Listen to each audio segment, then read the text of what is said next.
Hey everyone, ready to dive into a good one today? Always. This time, we're tackling a document shrouded in mystery, a medieval head-scratcher known as the Charter of Louis the Pious. Ah, yes, Louis the Pious, a ruler with a name that certainly sparks curiosity. Right. But it's not just the name that's intriguing. This charter, some scholars argue, could have completely redrawn the map of Europe, handing over vast territories to the church. And adding even more intrigue to the mix, the original document, the one everyone references, is nowhere to be found. Vanished. Poof, like it never existed. It's like trying to piece together a 1,000-piece puzzle, but half the pieces are missing, and you only have the picture on the box as a guide. Talk about a historical challenge. So how do we even begin to unravel this mystery with only copies to go on? Where do we even start? Well, that's where this dissertation comes in, taking us on quite the journey. The author meticulously compares a very old copy, one tucked away in something called the Albanian manuscript. The Albanian manuscript. Yeah, well, it's a bit of a story for another time. Anyway, he compares that copy with another found in the Hadrian Mole archives. He's not working in a vacuum, though.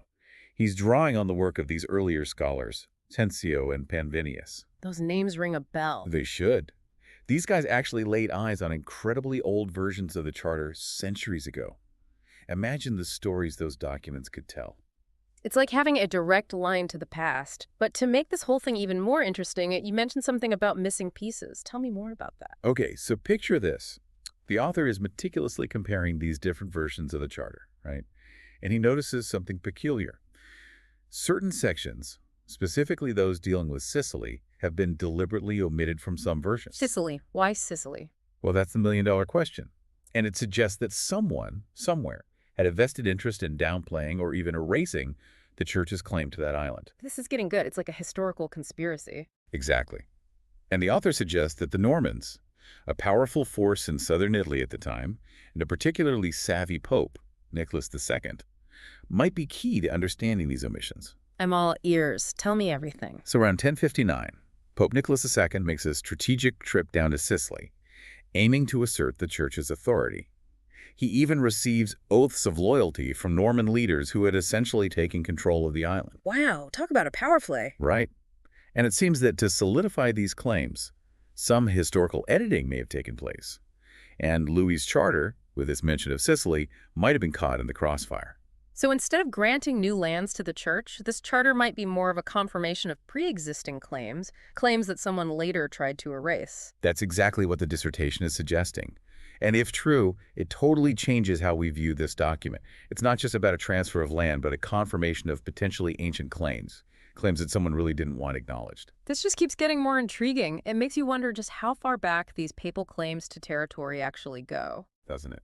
But before we spiral down that rabbit hole, let's back up a bit. Give us the lay of the land. Who are the major players in this medieval drama? All right, so picture this. It's the early 9th century. Pope Leo III, who comes right before this whole charter situation blows up, is facing a serious conspiracy. Juicy. Right.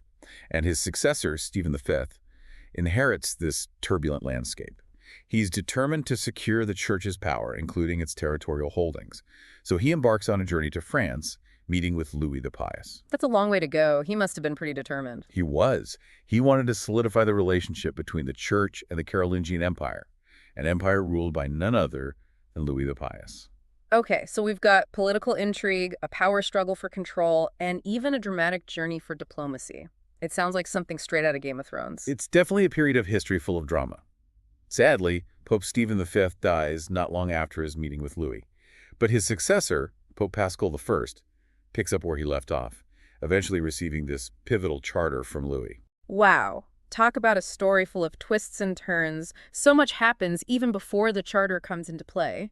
But what about the charter itself? What's in it? Are there any clues within the document that hint at its authenticity? Oh, there are, and they're fascinating. Hit me with them. One of the first things that jumps out is the way it begins.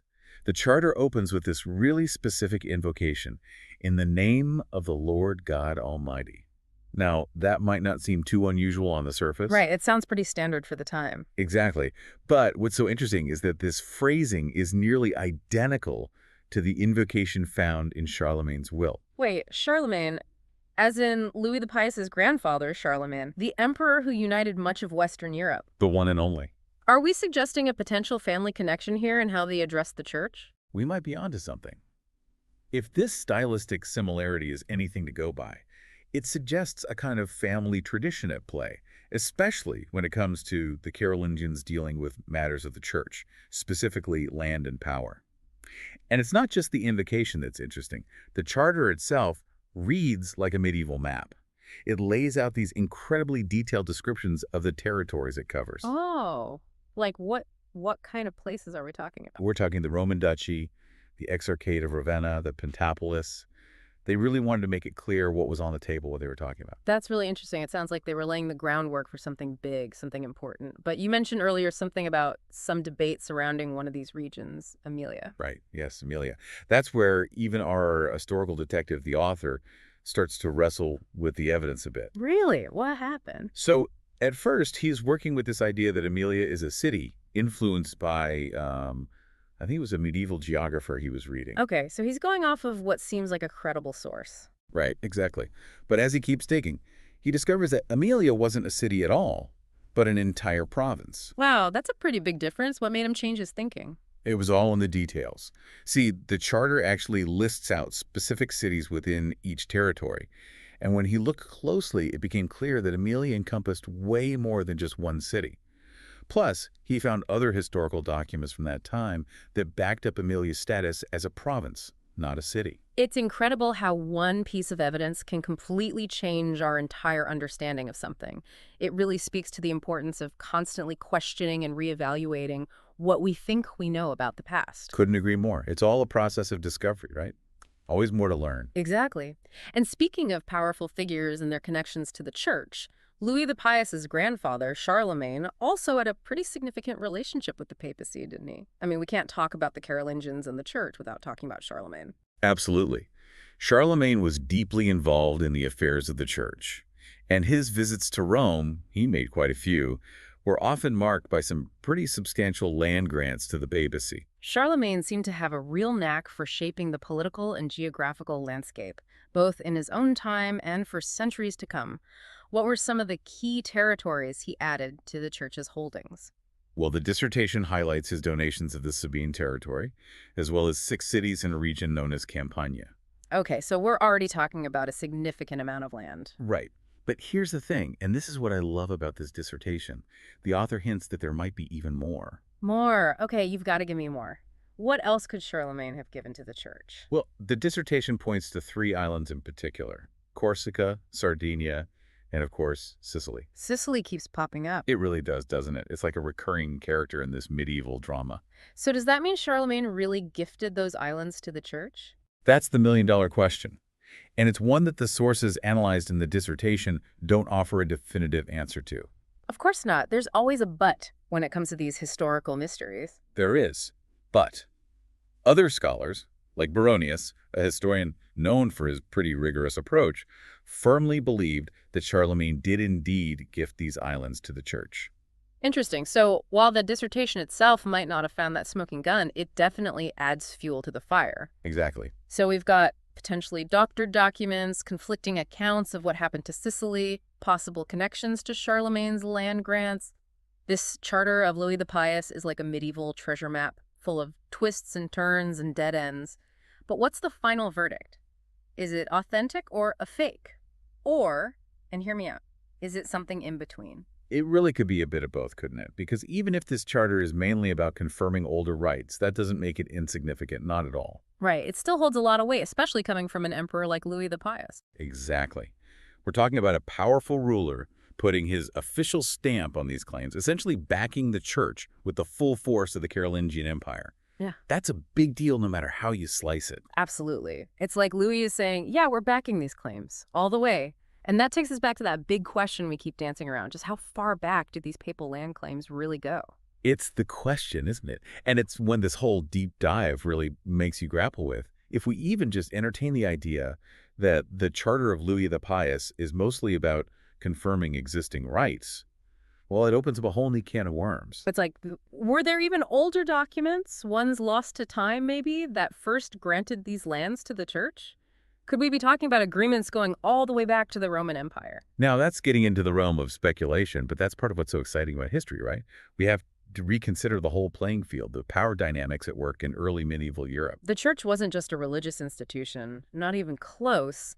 They were a major political power player. Absolutely. And if they could point to ancient decrees or even, create them if they had to, imagine the power that gave them. It adds a whole other layer to this whole game. Right. This charter, whether it's totally accurate or has been, shall we say, refined over time, it gives us this incredible window into how complex the relationship was between the church and those secular rulers back in the Middle Ages. And it reminds us that history is rarely a simple equation.